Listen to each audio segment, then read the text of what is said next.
Oh, hi there. So today I want to talk about that time when an online autistic mob cancelled a movie by a female autistic director about an autistic girl. And yes, I say mob because that's what it was. It was just, people piling on, farming clicks through the outrage of, how dare she do what she did, and oh, it was such an affront against the autistic community. And yeah, like everybody was speaking for the autistic community, being just angry about this movie. And yeah, I just find it interesting. So I wanted to look at this today. Now here's a treat. The movie in question you can actually watch right now, end of July 2023 for free on YouTube. Now, before I go on and defend this movie, does it have a lot of flaws? Absolutely.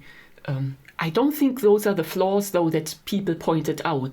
To me, a lot of flaws come with if you have an autistic director who is known for her brilliant songwriting and kind of these absurd music videos with a lot of just really creative dancing, and then she tries to make a movie where necessarily you have to write realistic dialogue. You need to have, not everybody can just be off the wall weird.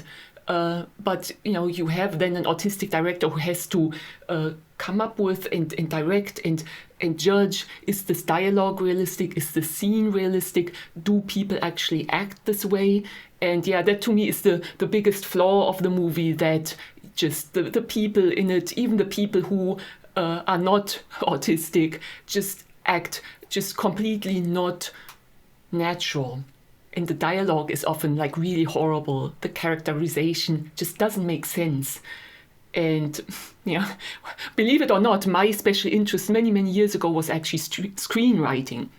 So I know a little bit about it. First of all, that nowadays the school of screenwriting is pump up the conflict. It can't just be a little bit of a troubled person that has the character arc to become better. It has to be just the most effed up person, just with crazy flaws and tons of mental health issues. And if you can do that rather than a person who has some challenges, that's considered good in nowadays screenwriting. And you see it in movies. Most movies are just too intense for me because just nobody is like chill. And you see that in this movie. Somebody took these modern screenwriting lessons too much to heart. So several of these characters I absolutely did not like, especially Kate Hudson's character. And as I now rewatched the movie in preparation for this, I had to fast forward through some scenes that were just too cringe for me. I just couldn't watch them. But that was not what most of the criticism was about. Most of the criticism was about that Sia dared to make a movie about a severely autistic girl and did not cast a girl on the spectrum. And anyone familiar with my channel knows how much it bothers me that people speak for the autism community when they are high functioning like me, and they talk and they can gesture and they can connect with people and have a YouTube channel, and then they dare to speak for severely autistic people. And I don't want to get into a rant already, but that's just so disingenuous. I know nothing about the challenges that people with severe autism have or their families. Neither do all these YouTubers. But I'm jumping ahead. Let's look at some clips here, and maybe up front let's look at some reviews online. So first let's look at the reviews on Amazon. Just diametrically opposite often. So the one review says, best movie I've seen in a long time. She's always been a fan of Sia, and that's essential. If you don't like Sia, if you don't like her music or the videos, don't watch it, because it's a musical, and I think the highlight to me is Sia's music in it, and the title song is just divine. And every single song lands, and even the musical numbers, the dancing, I loved. Existential angst in Technicolor. You can see already here that if you make a movie about an autistic character from their perspective, we know that very often like sensory overload can be a cacophony of sights and sounds and colors, But then, of course, if you make the movie that way to bring that across, the movie then ironically becomes less suitable to watch for people with autism, because they can't have flashing lights often and sensory overload. So that's one interesting challenge that this movie had. And then, always the autistic character is a prop. A lot of people criticize that, where if you have a severely autistic character, there's only so much you can do to show them having agency, having them, take charge of their life. I mean, again, a lot of these criticisms don't land for me. They just come with the territory, and it was so audacious of Sia to even make this movie. Best movie I've seen in a long time, an opinion from an autistic adult. A lot of autistic people actually liked it. Like, I watched it through when I first saw it.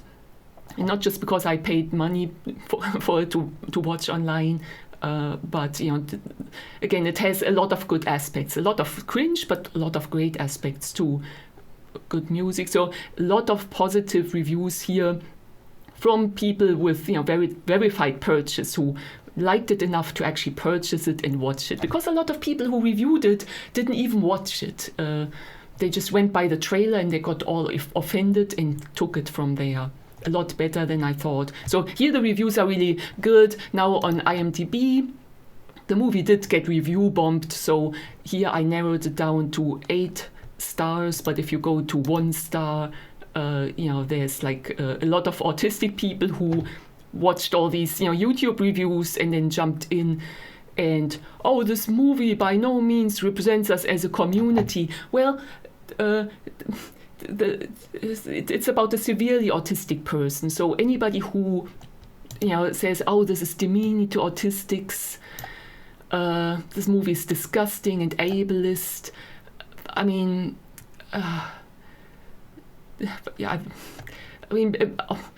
high functioning autistic people got offended because she has, the main character has these really, hard to watch stims. But I appreciate so much that Sia tried to make a movie that kind of showed that a person can be a beautiful person even if they make like these really weird sounds and gestures, and just like Rain Man. A lot of autistic people hate Rain Man, but I feel it made us root for the character. It made us understand a little bit where why an autistic person might do the things that they do, and Dustin Hoffman was so great in it. So I don't have a problem with the autistic character in Sia's movie at all, and most people actually did think that Maddie Ziegler's acting in it was really good. But ironically, I find it offensive when people call it a mockery of autism if an actor portrays typical severe autism stims. If you go like, autistic people don't act like that, so now who's erasing whom?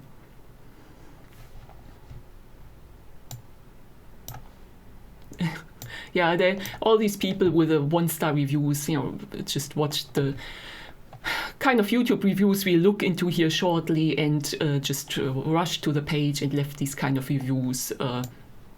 But I don't want to keep you waiting for too long. So first, let's look at Sia herself, because you might be familiar with her music, which is, again, like, you shoot me down, but I won't fall. I am titanium. Even before I knew I was autistic, her music spoke so much to me. And I would say she's probably one of the most clearly autistic celebrities. And she lives in Australia. She's one of the, I think, top 50 richest people in Australia. She has written a lot of songs for other people. She was always very shy about her public persona and didn't even show her face for the longest time. Now, recently, she's been more public. Let's look at this clip. Apparently, she's a fan of Australian Survivor. So 2 months ago, she was, on TV here with one of the contestants. Yes, we have an amazing surprise guest for you here, Carolyn. Carolyn! Yes, Carolyn. Do you know who this is? It's Sia Furman. Hi, Sia. Hi. How are you?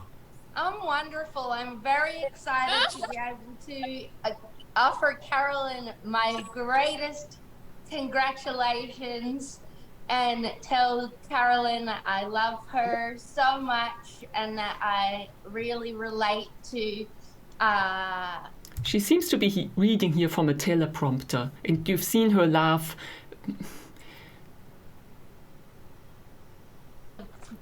the whole recovery brain and how much I relate to, even being able to emotionally regulate really good things happening.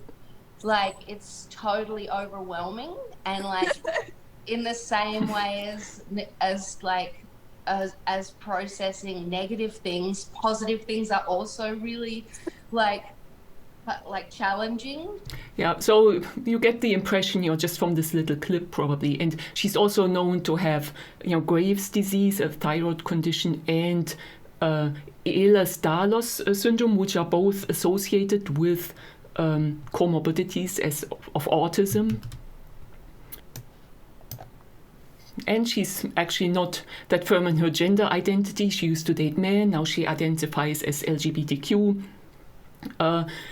So, I mean, to me it was obvious. Now, I found out actually just in preparation for this video that she actually has come out and said that she got an autism diagnosis.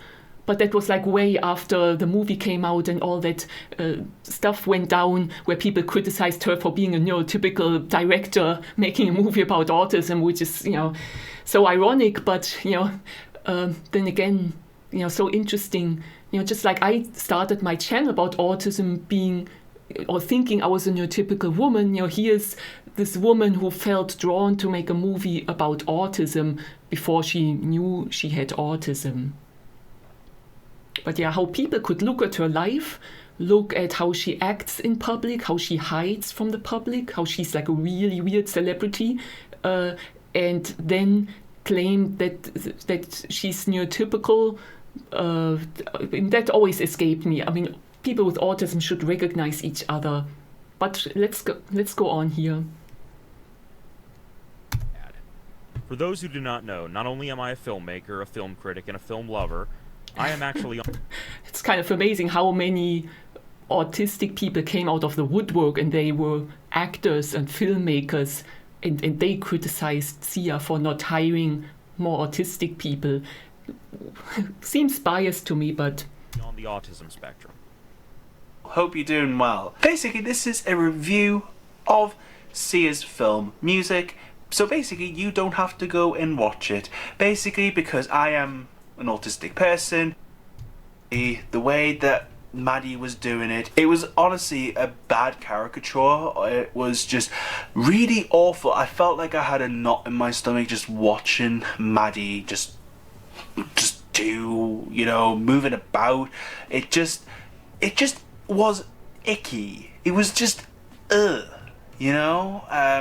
can't describe it any other way than just but like now, that bothered me the most when high-functioning autistic people described the mannerisms depicted in the movie of a low-functioning autistic person as icky and I got teased with these kind of gestures, and they're just so horrible. When a lot of families with actually low-functioning autistic children, praised how the portrayal was accurate and how it, described the challenges of when people with high care needs lose a caregiver. Said was, Sia, there are so many autistic actors out there, autistic actors that also dance as well as Maddie and sing. I just want to say hi. I do all three of those things. Yeah, hot take here, but I'm not a fan of Paige Lael's channel because to me she's masking so heavily, and I mean there's never really feels a millisecond of a truly authentic moment, and I mean she's constantly aware of how she's perceived and presents herself in a certain way, and yeah, she would have not been able or good at portraying that severely autistic character. I just want to say hi. I do all three of those things. Ah, I just want to say hi. I do all three of these things. But before we jump more into this really vicious criticism of Sia and her movie, I wanted to show how beloved she is by so many fellow celebrities. Because you can always find fans raving about their idol, but the way that fellow musicians and singers talk about her, let's look at that. Okay, Sia wrote me 3 songs. Amazing. What a fighter, what a writer, what a vocalist, and her creativity is I love freaking Sia, out. and so I don't know if you know the song "Breathe Me." It really just helped me get into this vulnerable place that she was in, and just feeling so. She's just my favorite artist. She's not only an incredible voice, but she's also one of the best writers I've ever met. So David Guetta, of course, is the person behind the song Titanium. I think sometimes she's scared of going some places, and I'm like, come on, trust me, we can do this. And then she's like, okay, oh yeah, you were right. It was, you know? Because she was so indie when I met her, you know? She was almost scared to have a hit. You work with Sia, though. She's a super interesting artist. She is very unusual, but she has written some of the greatest songs ever. How does she look? Beautiful. Yeah, Well, yeah, I she's bet. awesome. Well, her soul is so beautiful in her talent. Actually, I didn't. You know what? For me personally, because I've been a fan of Sia for a long time, from 07 to Some People Have Real Problems. You know, these are her albums and people that she worked with before she got, you know, popular, so to speak. She's been incredible for a long time. You know, her mastery of melody, from just the way that she, you know, works her words and phrases and whatnot. She came in, she was like, I can only stay for a couple hours. She wound up staying for 3 days. And Did she block out her eyes? No, she didn't. She was super comfortable. She was around my kids, my dog. She was having That makes me laugh. Like I used to walk into a room. Oh, I can only stay briefly. You know, just like proactively setting a deadline for when I would get out of the social situation. great time. She wrote several songs. We wrote several songs together. We talked. We spent a lot of time. I don't care how hard I have to fight for this song. This is my song. Anyway, you get the idea. She's so brilliant, and yeah, up front it's so sad that people just had to completely tear her down. We have here such a brilliant autistic person, so creative, so admired, and fellow artists had to completely destroy and demolish her. But let's look more at how this happened. So that was an interview for her movie coming out, and she's talking here about, again, David Guetta, who's behind Titanium. Songs for others like Celine, right? Yeah. Oh, I love him. He's such a sweetheart, and he always has. Like I see him as like. Did you ever have Sesame Street translated? I always see him like Big Bird. Like he's so like nice and like good natured, and he's actually the first person I think who ever gave me a gift for being a part of the of a song. And I remember thinking, oh, that's so nice. I should do that. And it just wasn't part of our culture, I think. But yeah, he's. I mean, I have him to thank for this house and my swimming pool and. But Tonya did. She's sitting over there. Tonya did my makeup while I was asleep this morning. Then I had to sit up to put my headdress thing on. Okay, now let's jump into some YouTube reviews of her movie. Now this actually, it was a very long, really excruciating film breakdown. And she actually makes some good points and some positive points in her very long review, but of course is also upset about a lot of things that some of the other people are upset about. But yeah, let's listen to what she has to say. Hi, my name is Sydney. My pronouns are they, them. I'm an open disabled they, them. non-binary actor, composer, educator, media. on so many levels that she then refused to take full accountability for. And speaking of Sia and accountability, the reason for making this video is that in an interview in May, she said, I'm on the spectrum, and I I'm in recovery, and whatever. There's a lot of things. And I think being in recovery, and also knowing about which kind of neuroatypicality you may have or may not have, I felt like for 45 years I was like, how am I? Like, I've got to go put my human suit on, and yes!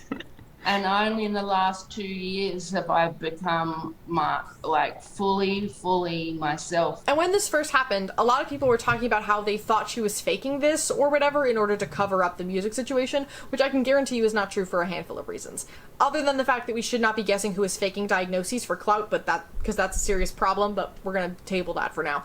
First, we know that Sia has a bunch of really common comorbidities with autism, specifically complex PTSD, Ehlers-Danlos syndrome, and addiction, and that she has been on a constant mental health journey, with some diagnoses happening right after this movie was filmed and going to rehab after all of the film's backlash. Yeah, so that was fast there, but I think we caught, she said she's an actor. No, it's Maddie Zielger. Cool. Alright, those of you who don't have context. Hi, my name's Chloe, otherwise known as Princess Aspian. I'm an actor, I'm a singer, I'm a YouTuber, and I'm an autism advocate. Now let's talk about the film. King, that sounds a lot like Sia sold out the ASD community for a bump to the budget. Then you are correct. Integrated as organically as a railroad spike to the frontal lobe, these moments only highlight the dancing, prancing, and mouth-agape disturbing sensual performance by Maddie Ziegler.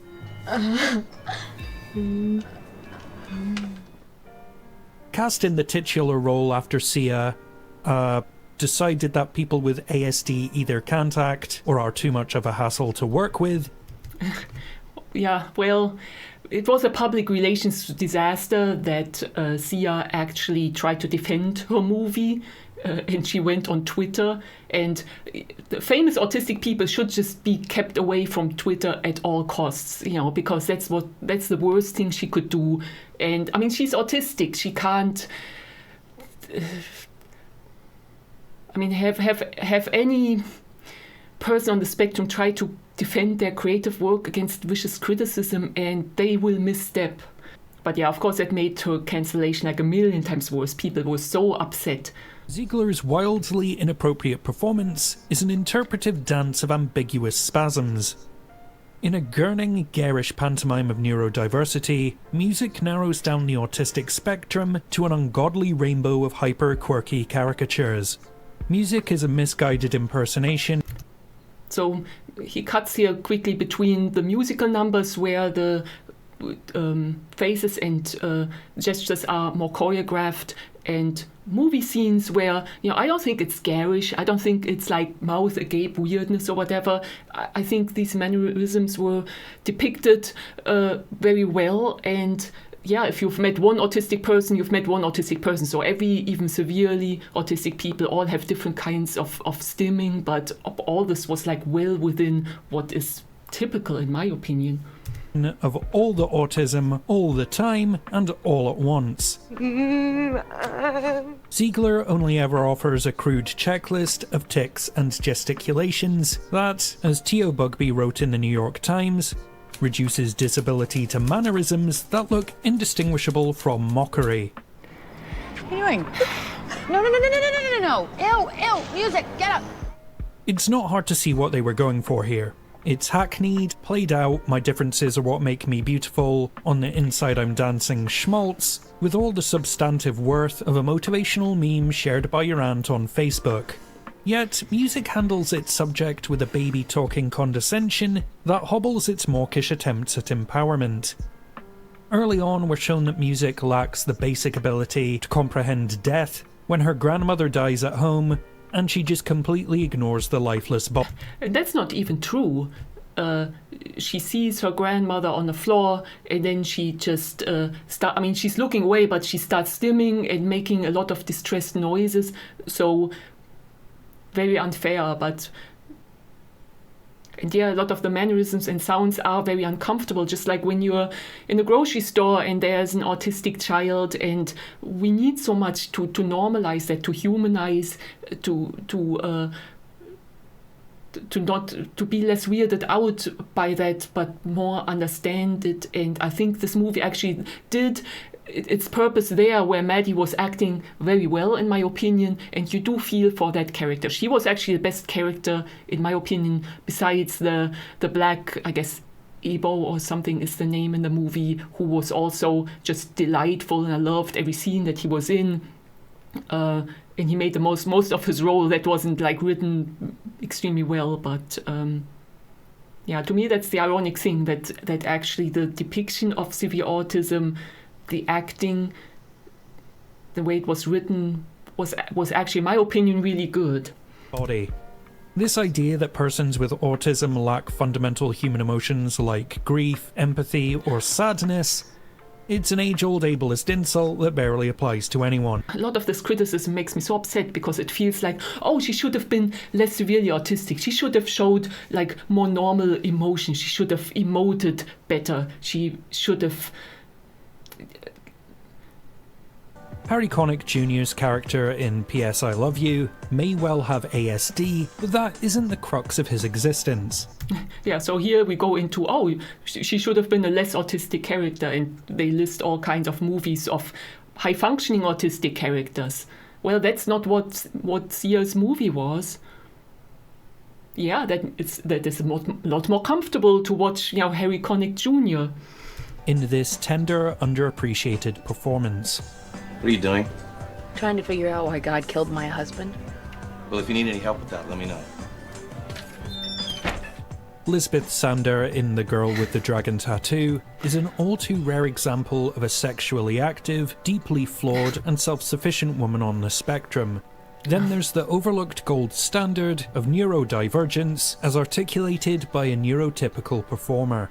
Yeah, maybe that was one of the biggest affronts of the movie Music, that it depicted a female character who was not empowered, who could not take care of herself, who was not self-efficient, who needed others, throughout her day. Nature is cruel, but we don't have to be. Temple Grandin is a miraculous and deftly layered portrayal of the titular character that never devolves into parody or over-the-top physicality. Moving beyond... As someone on the autism spectrum, the autism community is slamming her for not casting someone who actually has autism. Yeah, in a series of replies to criticism, Sia wrote, I actually tried working with a beautiful young girl, nonverbal, on the spectrum, and she found it unpleasant and stressful, so that's why I cast Maddie. I hired plenty of special abilities kids. I'm willing to be misunderstood because I think this movie does more good than harm. I'm so sad and confused that you think I didn't research and utilize my friends on the spectrum. So many assumptions. Hope you love the film. It's beautiful. I had 2 people on the spectrum advising me at all times. Grr, F-the F. Why don't you watch my film before you judge it? Fury. Yeah, leave on Twitter. So autism shows through, but I'm high-functioning autistic. I could not imagine being on a film set as a lead character with all the lights and the constant socializing and having to be there hours and hours and hours.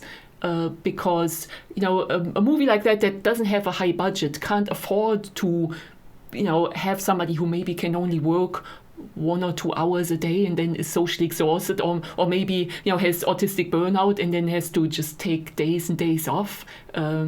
This movie had to be filmed on a very tight schedule. It blows my mind that so many high-functioning autistic people say, oh, I could have played that, I could have been the lead actress in the movie. No, you don't. And if you can, then your autism is like so little that, there is a Grand Canyon between you and that severely autistic person that you think you are meant to play. Yeah, I think it was a very obvious mistake that Sia became the director on her movie because, as an autistic person, she doesn't have the sensibilities and she doesn't maybe have the complete social understanding of like nowadays you have to carefully tiptoe because you can be cancelled for even little things like cultural appropriation that to her just might seem like a wonderful imaginative play, but somebody might see, oh, this is like an Asian character riding on a rickshaw. Oh, how could she? A lot of autistic people are not actually that immersed in culture that they immediately would see, okay, this is considered wrong. Music could effectively be replaced by a dog, and the plot would be absolutely no different. Yeah. Oh my God. So that's an autistic educator, and she says that the severely autistic character who needs round-the-clock care and who can't speak for herself could easily be replaced by a dog? Jeez. There's also a domestic abuse murder subplot that never connects to the main story, and I'm still not sure why it was there. And then the characters' inner worlds are reflected through interpretation. Yeah, some of that, again, I talked about that fault, in my opinion, of modern day screenwriting, where you have to throw everything in the movie to ramp up the conflict. Oh, there has to be drug dealing, there's to be self-harm, there's to be murder, there has to be, just one thing after the other. You can never test the audience's patience. And like Rain Man, imagine Rain Man if Tom Cruise's character would be just the off-the-wall, coked-up character who completely screws up all the time. And yeah, to some degree, that criticism that Kate Hudson was taking up too much of the movie and that she was really cringe, to me sounds true, because that movie so much needed just... I mean, why not show the challenges of a fairly normal person who suddenly has to take care of their severely autistic sibling? That would have been a so much better movie. And then the comedic scenes with the drug dealer that were shoehorned in there.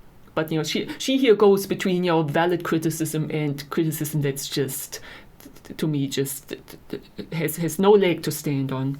Is a disaster, and this usually happens with musicals, but in this case it happened with a film. Anyway, okay, so the trailer was released on Twitter, and the autistic community had things to say, particularly wondering, why didn't you cast an autistic actor in the role? And generally, Sia, did you do any research at all? Though there was another tweet that said, I cast 13 neuroatypical people, 3 trans folk, and not as effing prostitutes or drug addicts, but as doctors, nurses, and singers. Effing sad nobody's even seen the dang movie. My heart has always been in the right place. And not to, dissect someone's language, but there are a couple things that we can point out here. First, neuroatypical is a word generally avoided in the neurodivergent community because it's not really inclusive and it focuses on the idea of typicality. So her use of that word alone screams to me that she did not consult the community for this. Second of all, us simply existing in your movie does not make it better. And the fact that she's like, you should be thanking me for putting you in these kinds of roles and not these kinds is also very weird. First of all, because autistic and trans sex workers and addicts exist, but also that in this tweet she's clearly denigrating some life experiences to try to make herself and her film look better in a way that's making her come... Yeah, that's... Again, if you're an autistic famous person, get a PR person to run your Twitter. across as kind of classist and ableist and icky and gross. Not to mention that neuroatypical covers a vast range of neurodivergencies, which means that she could very well be saying, don't be mad at me about the autism representation. I had 13 people with diagnosed anxiety disorders in my film, so actually it was fine and you're overreacting. Like, once it's finished, it belongs to you, Love it. What do you hope people take away from this movie? What are you trying to put out there? I want people to know that there's somebody in there and don't talk about them like they're not there, because they understand exactly what you're saying, even if it's not in the moment. I think it's cruel to talk about people like they're not there if they're special needs in any capacity. I also, it's a love letter. I don't know why, but I've always had a thing for special, and they're called special abilities now, not special needs. People with special abilities, and also for the caregivers of those people. So the movie was mostly for the caregivers. And this interview was right before the movie came out, so she did not have her autism diagnosis yet.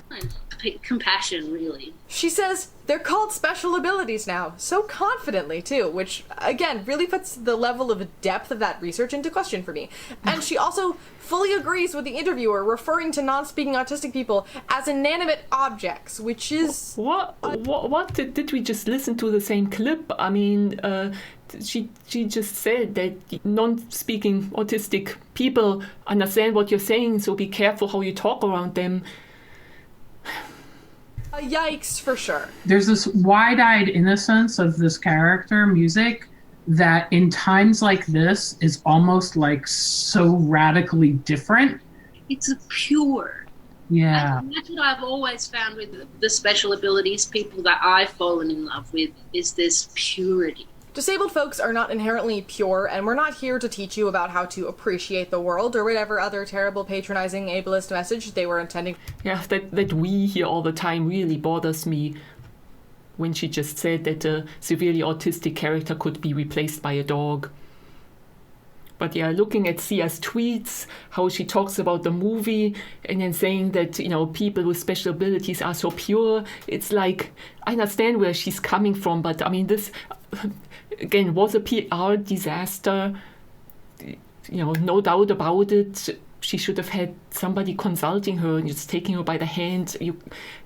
It's sad that you know, it's kind of ironic that severely autistic people will never have, you know, somebody on the spectrum effectively championing for them, because to effectively champion for a group, you have to be so socially savvy. So it reminds me, just like somebody said, you know, atheists will never have a lobby because, you know, herding atheists is like herding cats. It's like atheists have in common that they don't believe in God. You know, how do you bond over that? You know, the same is a little bit with autism. Like if your disability is not being able to come together and understanding how movements work and how social movements work and how to lobby for your community as a group, you'll either have no lobbying or you have like really misguided lobbying, like some of these people here in the YouTube videos who actually do damage, in my opinion, to the autistic community by the way that they speak and then pretend to speak for all autistic people.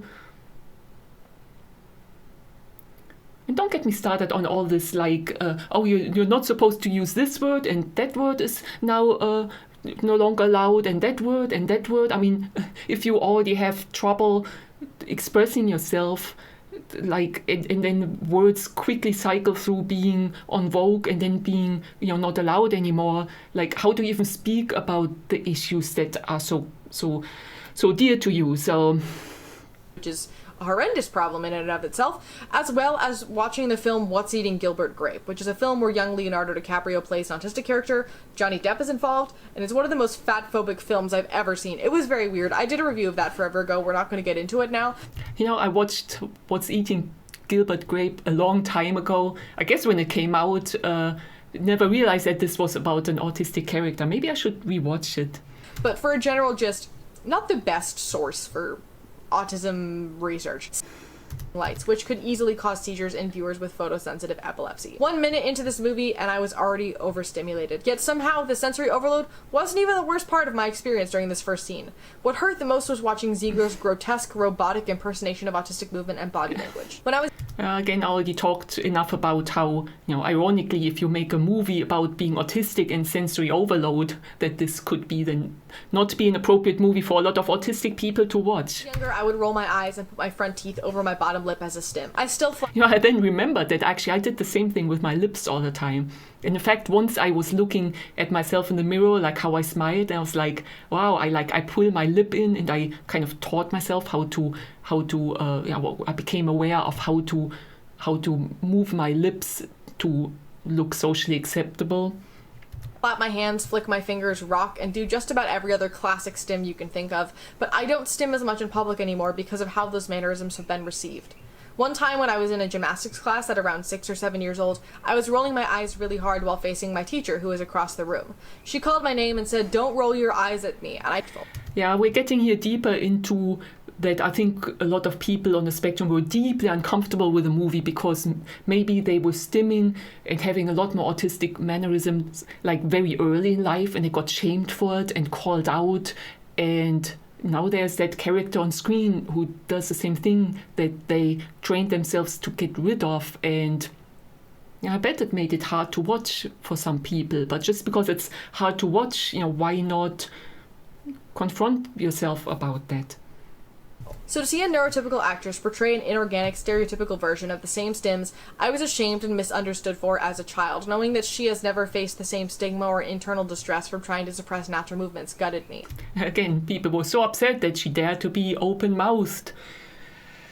I was thinking of putting some clips in here of actual, severely autistic people just to show how the stims are so similar to what was depicted in the movie, and the open mouth and the sounds, and then kind of decided not to do that. But I wonder if a lot of people who criticized the movie ever watched clips of severely autistic children who have to wear helmets, otherwise they bash their head in, or who make these really loud sounds and kind of spastic gestures. But yeah, if I was the mother of such a child, and then I would watch or read all these reviews, I would be so upset. And you know what? Let me briefly talk about Autism Speaks here, because I don't know if I included a clip here of somebody saying this is like Autism Speaks and Sia worked with Autism Speaks, and that's an evil organization that wants to eradicate autism. Autism Speaks is called Autism Speaks because it's for families with severely autistic children and all the challenges that come with that. It's not for us high-functioning autistic people. And the challenges are so different. Can you imagine if your child depends on you around the clock, and then knowing that you will probably die before the child? Or if because autism runs in families, so I've seen a number of videos where you have maybe one or two high-functioning autistic children, and then the parents have another child, and that child is then severely autistic, and requires all of the parents' attention. Imagine being the high-functioning sibling of that who also has care needs and needs their parents. And given that this autism is on the rise, I say plain out loud, if there's a lot of genetic research done, and if you could identify very early in the womb if a child is severely autistic, can you really watch the videos of these families and say, no, that research shouldn't be done? It's erasing the autism community. It's eugenics or whatever. No, I think it's important to do the genetic research, and nobody should judge until they're in the shoes of a parent of a severely autistic child, where, even more autistic than the character here in the movie, where your life is basically over almost if you have to take care of a child like that. And these parents love their children with all their heart, but you can tell it's so difficult. It's so difficult. It takes up all their time. Again, if they have other children, if they have to make a living, all this bothers me so much.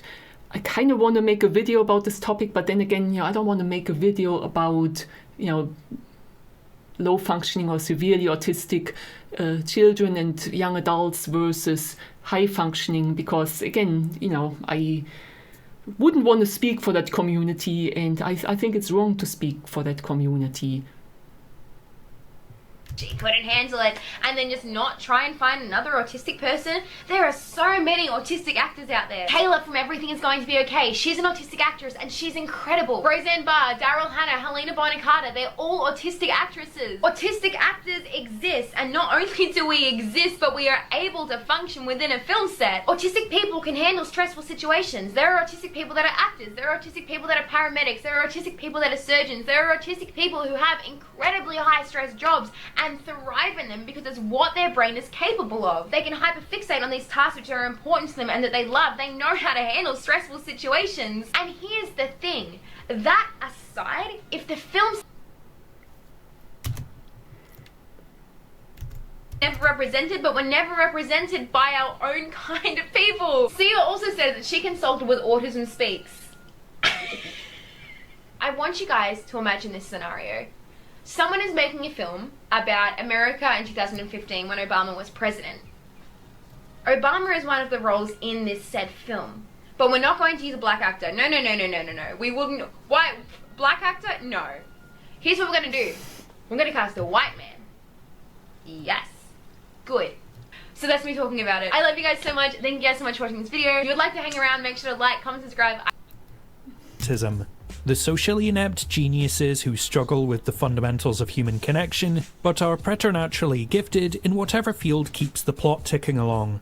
The Big Bang Theory, The Good Doctor, Rain Man, The Accountant, Mozart and the Whale, Mercury Rising, and The Predator are just a few examples of the gross oversimplification of what is, in reality, an extremely rare byproduct of autism and ASD-adjacent conditions. Yeah, so I feel I should have organized these clips better, but yeah, one other big criticism about the movie was that, you know, in two scenes, characters physically restrain music when she has one of her meltdowns where she's hurting herself. And people were very upset about that, and I think in some clips say, oh, this is like George Floyd being held down, oh, this is like an outdated approach. But like if a severely autistic person is hurting themselves, throwing themselves on the ground, you know, hitting themselves, what are you going to do? Like what? I mean, you have to restrain the person somehow. And even though I can't really feel what a severely autistic person would feel like in that situation, it does feel to me like if a trusted person puts their weight on them and embraces them or holds them and talks to them gently to calm them down, is that the worst approach? Prone restraint involves a grown adult placing their full body weight onto an agitated child and pinning them down until they stop struggling against it. You're not hurting her, are you? I'm not. Video to date, how Maddie and her mother left all trust in Sia, only for her to feed them to the wolves through one of the worst scripts ever written, and just how a trusted adult celebrity mentor led a young Maddie Ziegler completely astray and effectively ruined the young star's career before it even had a chance to begin. This episode of Chaotic Web is sponsored by Scentbird. Scentbird is a fragrance subscription service that gives every individual the power to express themselves through my personal favorite thing. Now this is about, to me, what is actually a potentially problematic thing, which is the relationship between Sia, who's now in her mid-40s, and Maddie, whom she discovered, like, I think when that girl was like 11 and she was like on a Dance Moms type of show. And Maddie became like Sia's muse and Sia became her godmother, and Maddie starred as a dancer in a lot of Sia's music videos. Now, does that feel quite right to me? I mean, it's clear if those were males, like if a mid-40s man would pick 11, 12-year-old girl or 11, 12-year-old boy and kind of have them star in all their movies and be really close with them and have sleepovers and etc. That to me is problematic, especially the immense fame that Maddie was thrown into.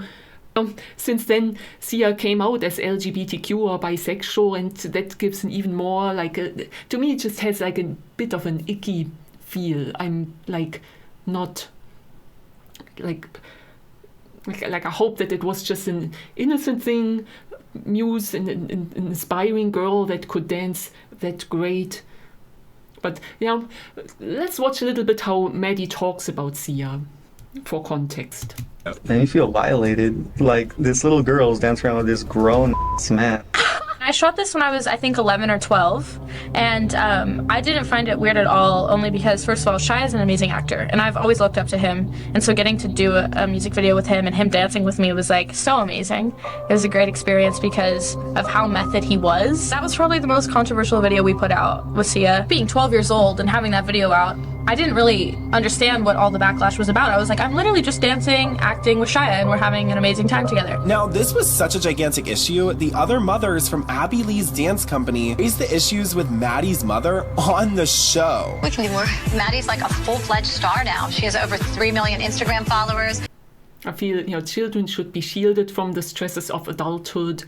But then again, I mean, Maddie is so talented, and we wouldn't have had as great of an actress actually depicting an underage, very autistic girl.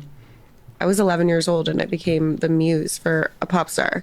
It's so wild. And Yeah. for her to like just put all that trust in me is so crazy. Have you ever asked? She apologizes to me. She was like, I just feel like that's so much pressure. And I was like, no, that was actually like seriously some of the best moments of my entire life. Like genuinely, when I look back, like that, most of my career highlights were from that time. Yeah. But yeah, she was like, we just put so much trust in each other. Even like, it's just so rare for an artist to like put the dancer first. That's so not the case normally. Even when we went on our world tour, like she stood on the side of the stage and I was like, I had the whole stage to dance, which is just like so crazy that she did that. But I do see that there's a little bit of hypocrisy if you say, okay, this seems okay, but then would immediately call it a grooming situation if it was a man doing the same thing. But then Sia is autistic, and I feel autistic people are socially just much younger than they look. So I can understand how there could be a big kinship with somebody very, very young. Seriously, I'm autistic. I'm a trained actor. I studied acting at one of the most seriously respected acting schools here in Melbourne.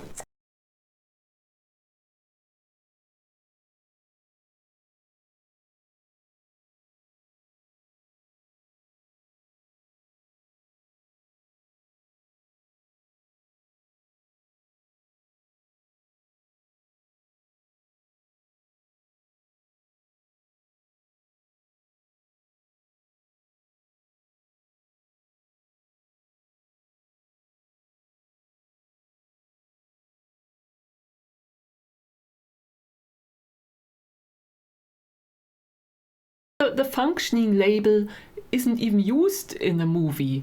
So he says that this perpetuates the functioning labels just by simply depicting a low-functioning autistic person.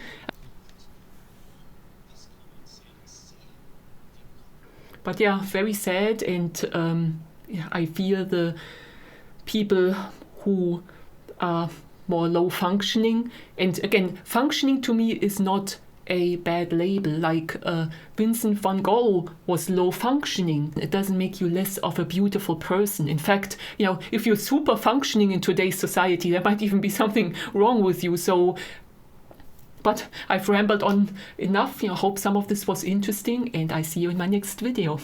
Bye.